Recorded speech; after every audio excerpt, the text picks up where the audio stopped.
माता ने देव व्यास जी से यह भी कहा कि जब घर का स्मरण आए तो लौट आना। इसके बाद देव व्यास तपस्या हेतु वन चले गए और वन में जाकर उन्होंने कठोर तपस्या की। इस तपस्या के पुण्य प्रताप से देव व्यास को संस्कृति भाषा में प्रवीणता हासिल हुई। तत्पश्चात उन्होंने चारों वेदों का विस्तार किया और महाभारत 18 महापुराणों सहित ब्रह्मसूत्र की रचना की। महर्षि वेद व्यास को चारों वेदों का ज्ञान था। यही कारण है कि इस दिन गुरु पूजने की परंपरा सदियों से चली आ रही है। पौराणिक कथाओं के अनुसार प्राचीन काल में महर्षि पराशर भ्रमण के लिए निकले थे। जब वो भ्रमण कर रहे थे तो उनकी नज़र एक महिला पर पड़ी जिसका नाम सत्यवती था। सत्यवती एक मछुआरे की पुत्री थी जो देखने में बेहद खूबसूरत थी,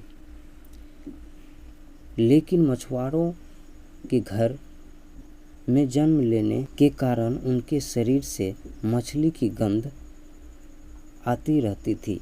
इसी कारण उन्हें मत्स्यगंधा भी कहा जाता था। पराशर ऋषि ने उसे देखकर व्याकुल हो गए, लेकिन पराशर ऋषि ने सत्यवती से संतान प्रदान करने की इच्छा प्रकट की।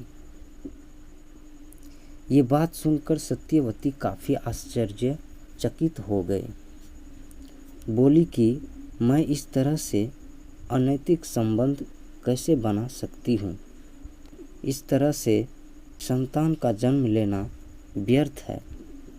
तब पराशर ऋषि ने कहा कि तुम्हारी कोख से जन्म लेने वाला बच्चा संसार के लिए महान काम करेगा। ऐसे में सत्यवती मान गई, लेकिन उसने ऋषि के सामने 3 शर्त रखी।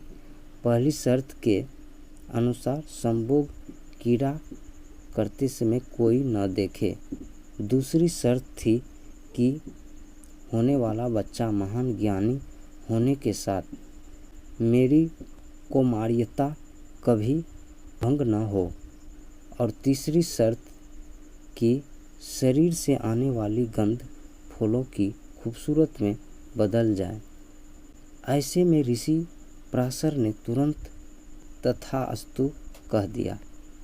इसके बाद आने वाले समय में सत्यवती ने एक बेटे को जन्म दिया जिसका नाम कृष्ण द्विपायन रखा था, जो आगे चलकर देव व्यास कहलाए।